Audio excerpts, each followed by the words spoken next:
Good morning, everybody. Welcome to Coffee with Casey. Spend a little time talking about the market, the strategies, marketing plan. Our whole goal here is to make more and keep more. So that's our job, is to keep you up to date every week. Now, the market conditions, the reason I'm doing this every Thursday, obviously, is keep an eye on market conditions. Where are we? Where are we going? Where have we been?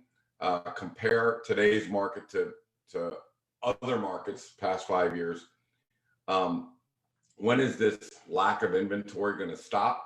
When are we going to see some more inventory on the market? We'll go over all that today. We're also going to talk about trimming the price. One of the most important things when you're listing a house is to make sure that you have not gone over. This is like The Price is Right. You want to go as high as you can without going over. If you go over, now, you don't get the contracts coming in. You don't get multiple contracts, multiple bids. You don't get people bidding the price up. In fact, it's the exact opposite. People start wondering what's wrong with the house. It does not go on the market. So right now, 80% of the houses are under contract. So the other 20 people are looking at going, what's wrong with that house? And then that is where the bottom feeders will come. They'll try and pick off that house for a good deal. So the difference between listing at the right price, wrong price, could be $100,000, easily $100,000. So we're going to talk about trimming that price before you go live. We're going to talk about the number one word in the real estate market right now. What is the one word that you need to capture that $150,000 premium that you keep hearing people talk about, or $300,000 premium? As we found last week, one house got a $150,000 premium, another house got a $300,000 premium. So a little crazy. There's a lot of money at stake, but there's one word we're going to talk about today that everybody needs to understand and know and abide by. Okay. We have protocols, and I keep saying stay by the protocol, but you really have to, because things are getting exciting out there. I'm going to give some buyer tips. A lot of agents are scratching their head. They're frustrated. The buyers are frustrated. There's a lot of buyer fatigue out there. So I'm going to give a few buyer tips on things you want to look for, when you're buying. And the only word I would say for the buyers is be a little more patient. And I know that it's tough, but you're trying to jam a round square peg in a round hole, and you're getting frustrated. It's just an inventory issue right now. It's not you, it's just the inventory. So we have to be a little patient. It's coming, but I'll give you some tips on what to look for over and beyond that. So let's first head, like we always do. We'll go and take a look at the market conditions. Let's see where we are. I'm going to help share my screen with you guys. Hopefully it's not on something strange. Let's go over here to this. Okay. So this is our March 2022 update. We're going to look back, of course, at February. This is where we started. The first 2 weeks of February, we were down 17, 18%, which was better than January because we were down 25%. So the market was getting, at least it was getting a little bit better. Now that we can look at the whole week of February, there's where we are. Vienna's still down 39%, but that's a small number. 37 houses versus 61 houses, it's not a big deal. If you look at the entire county of Fairfax County, 7% down. Now remember, in January, we were down 25%. So only being down this month, 7% is a lot better. And you'll see that's across the board, 1%, 6%. So what that tells me is that we are getting more inventory out. It's not as bad as it was. We certainly aren't in the green yet, but it's getting better. And again, buyers need to be a little more patient. Sellers need to be quick. Buyers need to be patient. All right. So let's take a look at this is the percentage of homes that are on the market. So if you're looking in like Oak Hill, well, 87% of the detached homes are under contract. So we need to know this as both a buyer and a seller, that if this is 87%, then the sellers are in total command of the market. The average is 60%. Anything, so when I say under contract, I mean, if there's 100 houses on the market and 80 are under contract, okay, that's 80% of the homes are under contract, only 22% are active. Anything over 60%, that's a seller's market. That's a good seller's market, by the way. So when you get up into the 80s, it's just crazy. This is where it was the last time we met. right now, everybody's at about 80. So yes, the closer in, maybe they're in the mid 70s. McLean, you know, is McLean, but these are mid 70s. Now everybody else is in the 80s and high 70s. So as we can see, you know, not as bad as it was. Certainly not a buyer's market. Extreme seller's market. Again, it's, you know, and again, you don't have to. Let me see how to say this. Anybody can sell your house. I mean, any realtor can walk in the door and sell your house, but it's, you want to make more, you want to keep more. How do you get the maximum amount? These are the strategies we talk about. I mean, our sellers that follow our strategy get out with 133% when the rest of the market's getting out with 124, 125% of assessment. So if you look at your assessment, our homes sell at 133% of assessment and the other homes sell at 125% of assessment, then that's a premium. That's an 8% premium that houses are selling. And if our average house is 1.3 million, you're talking about a lot of money. I mean, you're talking about a lot of money, over $100,000. So the strategies we talk about on Coffee with Casey, the word I'm going to really talk to you about today, that is where, you know, that's where the rubber meets the road, if you will. So let me get rid of this. I think everybody's clear. We're still in a seller's market. You know, we're still in a seller's market. And let me just buzz out of this real quick, guys. Thanks. All right. So still in seller's market, but it's getting better. Inventory is still low, but it's getting better. It's not as bad as it was in January. I mean, 25% down for January was scary. And now we're back up to about 5 or 6% down for February. And that's good considering that the first part of the month, we were down 18%. Okay. So it's on the way. There's a ton of coming soon. Word of the day for the buyers is be patient. Word of the day for my clients is, and this is the number one word in real estate. And, you know, there's different times where you have to emphasize different things. The word today is discipline. You must be disciplined. If you get cavalier about things, if you get careless about things, there's so much money on the market, right? There's so much profit you can make. And again, the key is if you want to make more, if you want to get that top dollar, then you must be disciplined on the way you do it. And here's a couple ways that I'm talking about. Nobody wants to paint a house. I'm telling you, nobody wants to paint a house.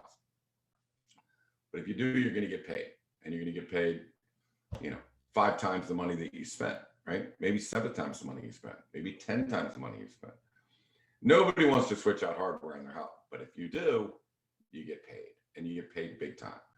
I walked into a house that we're going to launch over on Lee May. And for those of you looking in the 1.5s, 1.6s, 1.7s, you might want to take a look at the house that's coming soon in Lee May. I think it'll be coming soon on Monday, yeah. So when you first walked in, there was a couple of things that just caught your eye and stood out. And, you know, that is not what you want. You don't want to see gold. You don't want to see brass. You don't want to see old lighting fixtures. You want to see neutral colors so you can see the space, feature, and function of a house.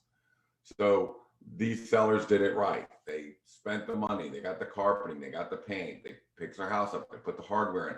When I walked through yesterday, I was just basically shocked over what I didn't see, right? What I didn't see. It's all about what you don't see, right? So I walked in and went, oh my God, this is really nice. I don't know what it was. I can tell you that I didn't see gold like I did the first time I walked in, or brass. I didn't see different colors, which I didn't see when I walked in yesterday. It all looked just great. There was no window treatments. The windows had the screens removed. They were clean. It looked great. It was airy. And it was like, wow, this is really nice. And then I said, we got upstairs. I said, did you change out the hardware? I never even noticed it. So I think the key here is you don't want people to notice old lighting fixtures. You don't want them to notice brass knobs. You don't want them to notice things like this. You want to update. And I know that you don't want to do it. I get that. And you don't have to, but I'm just saying that if you spend, I will bet they probably put in $12,000, $13,000, and they're going to benefit at least 100,000. At least, if I'm wrong, it's 125 to 150,000 bucks. So, you know, you don't have to. And trust me, people have thrown me out of the house before saying, I'm not touching my house. And that's okay. You don't have to touch your house. I said you don't have to do anything. You're just not going to get that updated or that transitional price that we're trying to get, which is fine. So, you know, our job is to tell you highest and best. So the discipline word that we're talking about, be disciplined enough to not let emotions get carried away and just say, if I invest X, I'm going to get Y. I want the Y. Okay. I need to be disciplined. Put it in the hands of the realtor. You know, our people, they make sure the painting gets done and all the stuff gets done. And, you know, so it's not a burden on the seller. It's literally, you know, it's a contracting job. You send out, you get it done. Is it some work? Of course it is, but it'd be work for the buyer too. So the discipline starts with preparing the house. The discipline starts with picking the right realtor. You know, it's easy to pick your cousin or your uncle or your friend or your neighbor or your buddy at the club or whatever. Easy to do that. Don't do that. Make them compete. Get people and say, I need to know, you know, what am I paying? What are you doing? What's your marketing strategy? What's your pricing plan? You know, what's your pricing strategy? What's your marketing plan? I need to know your track record. So this is something you really need to focus on. So your first discipline is picking the realtor. The next discipline is preparing the house. The next discipline comes this week. So I'm going to talk about trimming the price, the discipline of trimming the price. Okay. So we launch things in coming soon, and I can see how many people are looking at houses, right? I can see how many people are favoring your home. I know how big the buyer pool is. I know who loves it and who doesn't love it. I can tell you before we launch how many contracts you're going to get on your house. And that's important because we need to know if a big contract comes in, are we going to take it? Discipline. That's another portion of the discipline part that I'm going to talk about here in a sec. So we need to be disciplined enough to say, okay, I know I really want this number, but if that's where the buyer pool is, I need to be disciplined enough to go to the buyer pool. Fine. I know I can tell you people that stay here don't win. These people get 110% of the value as a percentage of their assessment, proven.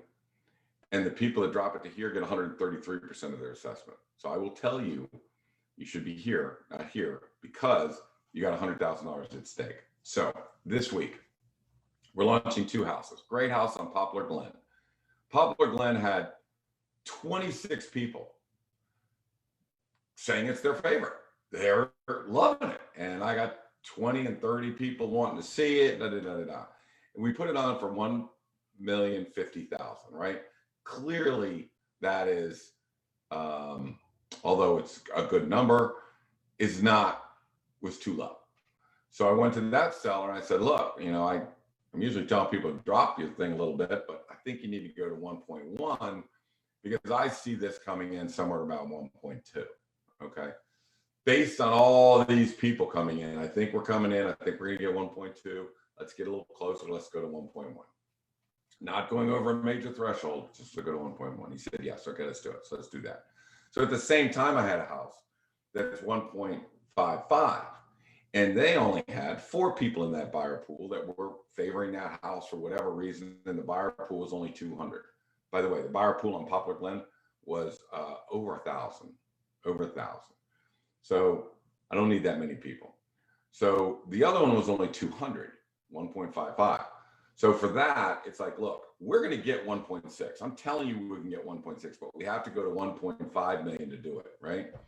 So seller showed discipline. Seller said, fine, let's go to 1.5. That's where the bigger buyer pool is. Immediately the buyer pool, you know, almost tripled, and the hit count went up on the favorite. So now because the seller was disciplined enough to not let their emotions get involved, they put it to the proper price. Now, we've done this before many times, and we've really made money every time. We made 150 on one, we made 200 on another. We were sitting at 1.35. I went to the sellers. I said, you got to get to 1.3. The buyer pool is not strong enough here for this size house. And so they did. Discipline. So they did. And we got $1.5 million, two offers at 1.49 million. So yeah, that was a case of sellers showing the discipline to follow the protocol, right? Follow the strategy. Even though you do one house, I do 100 a year, you do one, follow that strategy and trust it, and they get rewarded 150 or 200, or in this case, in one case, $300,000. So that's about trimming the price, and that happens the day or two before you go live. So we go coming soon, trim the price, go live with a number that we know is going to generate multiple contracts. We know is going to get us our bigger number. And then away we go. Now comes another discipline, right? Now comes another discipline. The discipline of everybody's coming. Of course you're the most popular. Of course everybody wants to see it. Of course people are leaving town and have to see it before it goes live. If somebody doesn't call me and say, my client's leaving their military, they're going to be leaving town, they got to get in the house today, I know it's coming soon, but we got to get. If they didn't call, I'd be shocked. But I always get those calls. We're not letting people in. You have to be disciplined enough not to let them in the house, right? You have to be disciplined enough not to take that big first contract that comes in, right? Because a big first contract, what if they walk? Now what have you got? It's all about the what ifs. You need to be disciplined enough to say, as realtors and sellers, to say, sorry, we cannot take. Now, what we've done is we've condensed the time that we're coming soon and open house, and I highly recommend a lot of realtors take follow suit. Okay, we don't do a 1 week anymore. Coming soon, we'll come soon on Monday. We'll have our predictive analysis on Wednesday. We'll launch on Thursday. That means it's still fresh. That means that everybody's not getting fatigued and tired and putting contracts in and getting rejected and getting mad, angry, and walking up. Stop. Monday, coming soon. Wednesday, because trust me, if you're a real buyer, you will know about that house. You will definitely know about that house. Wednesday, predictive analysis. Thursday, launch. Friday, open house. Or Saturday, Friday or Saturday, open house, right? Now, somebody says, well, open house, people work. Yeah, if they're looking for a house, they're not working. Trust me. If they're looking for a house, they will be at that open house from 1 to 3 on Friday. And I know that because we have 25 showings on Fridays. So 25 showings on Fridays, those are the people that are bringing in the contracts. Those are real buyers. So we want to be there on Friday. We have to have the discipline to get to that open house. Sellers have to have the discipline not to accept these contracts. Now we have to present them. That's our job. When a contract comes in, we're obligated to present them. And agents are good about putting pressure on sellers. If you don't take it, we're walking. Well, if you're going to do that, then you probably are going to walk anyways. If you don't love the house that much, probably going to walk anyways. After about 2 weeks, when a homeowner's docs come in or for whatever reason. So the discipline to stay the course, do the open house, be thoughtful about the contracts, make sure we get the right up contract, and then also make sure we get the right backup contracts.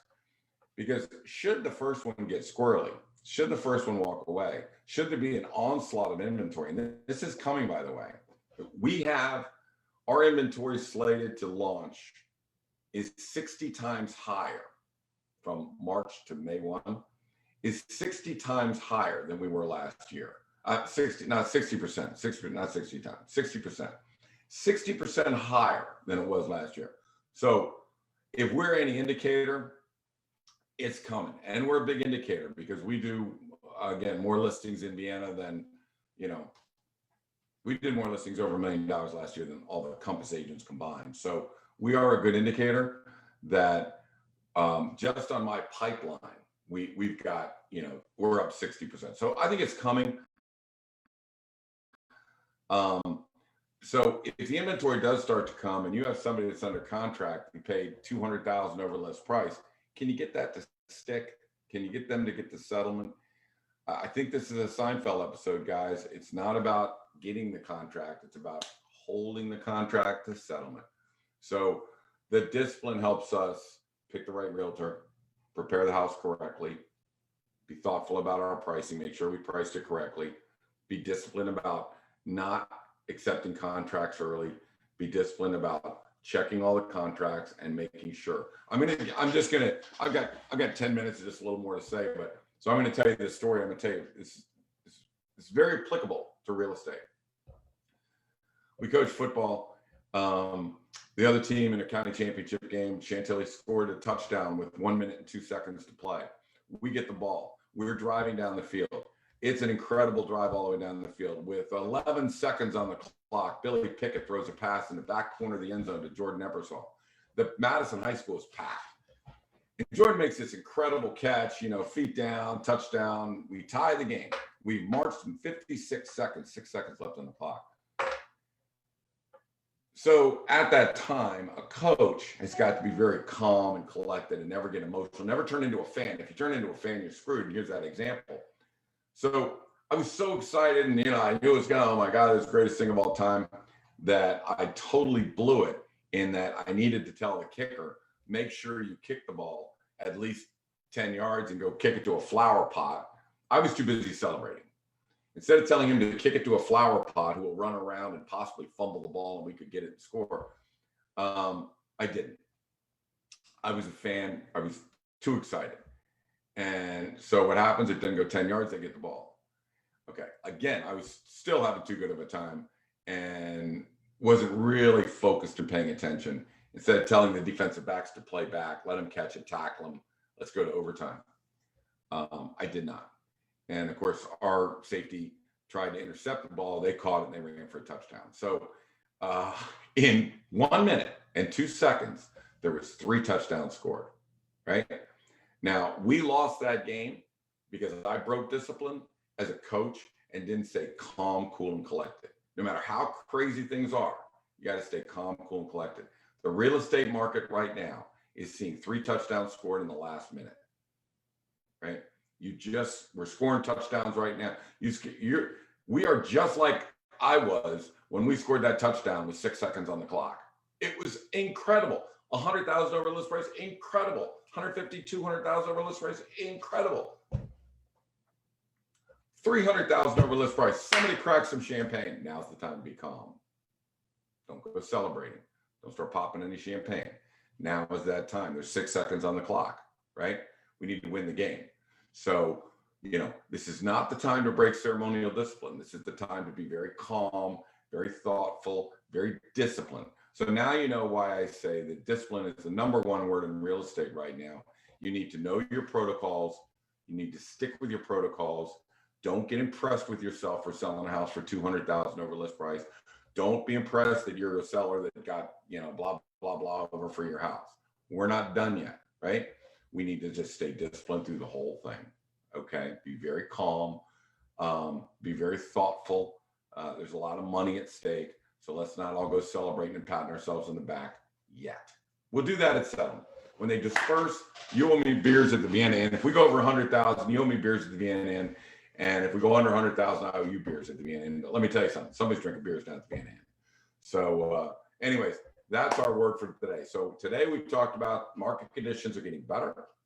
The inventory is coming, although it's still a solid seller's market, but the buyer's market is not the buyer's market, but a neutral market looks to be on the way. You need to trim that list price before you go on the market. It's just like Price is Right. You want to get close, but not over. If you go over, the buzzer sounds and you don't get any contracts, right? The number one word is discipline, whether it's picking a realtor or fixing up your house or working on a list price or securing that contract with backups. Don't accept the contract too soon. Let it go through its list. Follow the protocol, right? And then work your way through until you get to the VNN when it's all over with. Okay, so that's our real word of the day. Now, the last thing I'm going to do is I'm going to talk to some of the agents. We had an incredible meeting of Samson property masterminds of agents that do either 10 million or 20 million over. And, there was a lot of frustration in the room because, a lot of them work with buyers, and it is extremely difficult right now when you're working with buyers in this. And, the key word here is patience. And I would extend that to everybody that, number one, there's just no inventory out there right now, but it's coming. Okay. You're frustrated because the reason we sell in February and March is for the exact reason the buyers are frustrated right now, because there's no inventory. And this happens every year. This isn't just a 2021 or 2022. This is every year, right? This is not the time for buyers to get out there, because this is when there's no inventory and tons of buyers. All right. That's why we sell now, right? So the best time to buy is June, July, and August. That's when people go to the beach. Inventory is coming, and everybody's putting their inventory on the market. So, summer is a buyer's market. Early spring is a seller's market, and that's where we're in right now. So the first word for the buyers is be patient or wait. All right. The second tip for the buyers is, just like the couple that when we launch a house, it's critical that you prepare the house for the market, right? So, because that benefits the seller. But if they don't do that, if they don't have the discipline to fix the house up, then who's that going to benefit? It's going to benefit the buyer, right? So the buyers can come in, find a home where you can literally walk into and go, ooh, well, is it just cosmetics? Is it just paint? Is it just hardware? Is it just, some lighting fixtures? Does it have the bones? Is it in the right neighborhood? Is it the right price range? Is it in the right school district? How's the roof, right? It's very important. How's the roof? The roof can be 30, 40,000 bucks. The roof is worth more than all the cosmetics combined. So if you're a buyer, go look at people that haven't done the cosmetics. You do it. If you do it, you can buy the house at a normal price.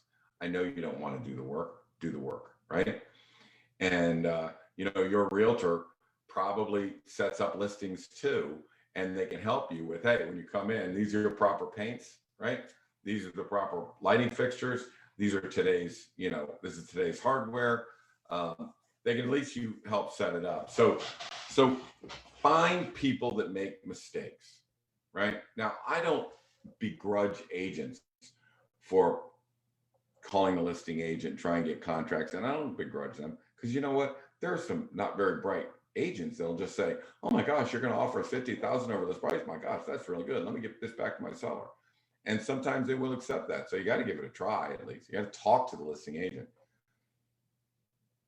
Now, for you buyers, I have this to say: get a good agent. Don't get a hard ass. Don't get somebody that's trying to play hardball. If you get somebody that's trying to play hardball with a listing agent, you go to the bottom of the heap, or you're blackballed. I mean, there are some agents that just try and push their weight around and push it on. Listing agents don't want that. They've got to deal with these people, and we've got to trust the selling agent that they're going to get this done. Their lender. Make sure you're working with one of the big five lenders around here that all realtors know and respect: First Heritage, Intercoastal, McLean Mortgage, George Mason Funding, First Savings Bank. If your contract comes in with one of those five people on it, chances are that realtor definitely knows who the lender is, may even know who the loan officer is. So these are the ones you want to work on. Okay, that will help you. Make sure that they've seen everything, your assets, everything. If you have gift letters, get gift letters into them. Get them everything that they need. So you have one of the top lenders.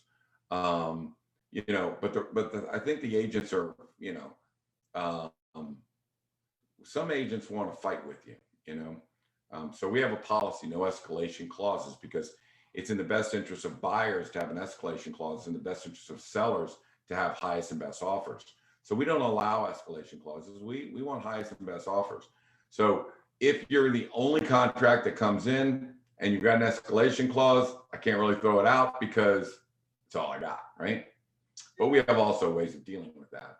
But highest and best offer. So if your agent comes in with an escalation clause and the listing agent is saying no escalation clauses, then you're shooting yourself in the foot, because on multiple contracts, that goes to the bottom of the heap. So don't do that. So agents should be understand leverage and just be nice, be professional, be nice, follow instructions, and try and see, you know, what you can do. If you bug the listing agents and there's 20 contracts coming in, you're really not doing your client a favor. So anyways, those are just a few things to consider when you're working as a buyer in this market. And be ready. Right now you're educating yourself. Don't think because you put a contract in and you lost it that you got nothing out of it. You got a lot out of it. You got the process. You got more education. You're now into the contracts. You understand more. So you gain knowledge. So if you gain knowledge, that's not a waste of time. That's time well spent. So yeah, don't worry about it. Just be patient and hang in there. Market's on the way, right? All right. My name is Casey Sampson from the Casey Sampson team. Our motto is make more, keep more. We'll talk about that next week on Coffee with Casey. What are the pricing strategies, marketing plans for making more? What kind of structure? How do you work with realtors so you keep more? You know, without home inspections and without appraisal contingencies, that's pretty much at least 50 to 60% of a listing agent's job, and 90% of their headaches. So if you don't have to do that, then why are we paying too much? All right. So we'll talk next week about making more on pricing strategies and marketing plans, and keeping more on how you pick your realtors and what that whole deal is. Today has been all about trimming the list price before you put it on the market. The number one word in real estate, which is discipline, and how you apply it to all of those different aspects. Do not start patting yourself on the back because you get contracts. You're only halfway home. And some buyer tips, so maybe the buyers can get along in this market. If you want to reach me, I'm at 703-508-2535.